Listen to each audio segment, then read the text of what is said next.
നിലമ്പൂർ ഉപതെരഞ്ഞെടുപ്പ് നടക്കാൻ മണിക്കൂറുകൾ മാത്രം ബാക്കിയുള്ളപ്പോൾ CPM-ന്റെ സംസ്ഥാന സെക്രട്ടറി തന്നെ പുറത്തുവിട്ടത് ഏറ്റവും വലിയ സത്യമാണ്.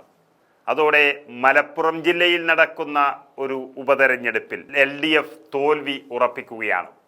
CPM സെക്രട്ടറിയുടെ വെളിപ്പെടുത്തൽ ശരിയാണെന്ന് BJP മുൻ പ്രസിഡന്റും വ്യക്തമാക്കിയതോടെ കാര്യങ്ങൾ ഏറെക്കുറെ ഉറപ്പായി കഴിഞ്ഞു.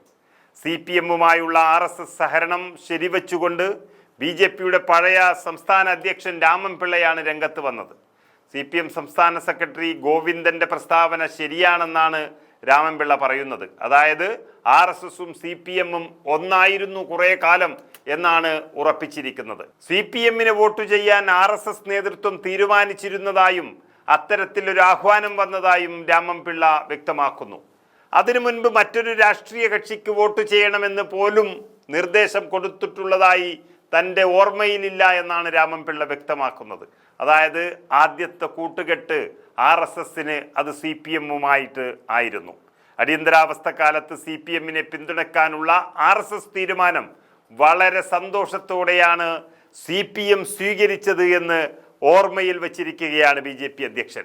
എന്നാൽ തലശ്ശേരി ഉപതെരഞ്ഞെടുപ്പ് വന്നപ്പോൾ നായനാർ ഉൾപ്പെടെയുള്ള നേതാക്കൾ RSS-ഉമായി സഹകരണം വേണ്ട എന്നുള്ളൊരു നിലപാട് സ്വീകരിച്ചു.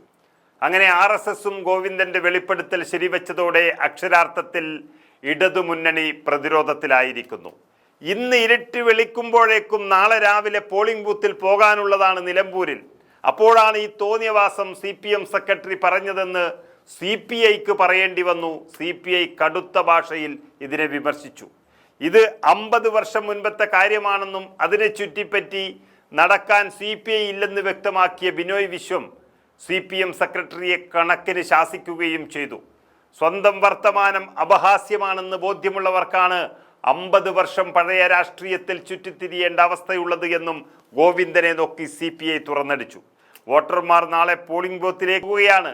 അങ്ങനെ പോകാനിരിക്കെ 50 വർഷം പഴയ രാഷ്ട്രീയം പറഞ്ഞുകൊണ്ട് ചുറ്റിത്തിരിയാൻ CPI-ക്കാകില്ല. അത് അപകടമാണ്. LDF-ന്റെ ആ വഴിക്ക് പോകാൻ LDF-നും കഴിയില്ല. ഭൂരിപക്ഷ വർഗീയതയുടെ മുഖമായ RSS-നോട് യോജിക്കാനില്ല എന്ന് പ്രഖ്യാപിച്ച CPI MV ഗോവിന്ദനോടാണ് യുദ്ധം പ്രഖ്യാപിച്ചത്. സത്യത്തിൽ ഗോവിന്ദൻ സ്വരാജിനെ ചതിച്ചതാണോ ഈ പ്രസ്താവനയിലൂടെ എന്ന് തോന്നിപ്പോകുന്ന തരത്തിലാണ് രാഷ്ട്രീയം മുന്നോട്ട് പോകുന്നത് ഈ തെരഞ്ഞെടുപ്പ് ദിവസം. RSS-ഉമായി കൂട്ടുകൂടിയ CPM-ന്റെ കഥ പറയുക വഴി പണ്ട് RSS-ന് കാവലിരുന്നു എന്ന് പറഞ്ഞ K. സുധാകരനെ കളിയാക്കി നടന്നവർ ഇന്ന് മാളത്തിൽ ഒളിച്ചിരിക്കുകയാണ് ഗോവിന്ദന്റെ ഈ പ്രസ്താവന വന്നതിന് ശേഷം. ഇത് കായികമായി ഒരു സംരക്ഷണം കൊടുത്ത കഥയാണ് സുധാകരൻ പറഞ്ഞത് എങ്കിൽ ഇത് വോട്ടെടുപ്പിൽ ഒന്നായി നിന്ന് മത്സരിച്ച് ജയിച്ചു വന്ന കഥയാണ് ഗോവിന്ദൻ വ്യക്തമാക്കിയത്. അത് അത്രയ്ക്കും ഗൗരവമുള്ളതാണ്. അതുവഴി 1 ലക്ഷത്തിനടുത്ത് വരുന്ന മുസ്ലിം വോട്ടുകൾ നിലമ്പൂരിൽ അന്യമാകുകയാണ് CPM സ്ഥാനാർത്ഥിക്ക് എന്ന് തന്നെ പറയേണ്ടി വരും. അതിപ്പോൾ RSS-ഉം ശരിവെച്ചതോടെയാണ് ഘടകകക്ഷികളും തമ്മിൽ തല്ല് തുടങ്ങിയത്. ഏതായാലും ഈ ഒരൊറ്റ വിഷയം മതി അവസാന നിമിഷം ഇടതുമുന്നണിയുടെ പരാജയം നിലമ്പൂരിൽ ഉറപ്പിക്കാൻ.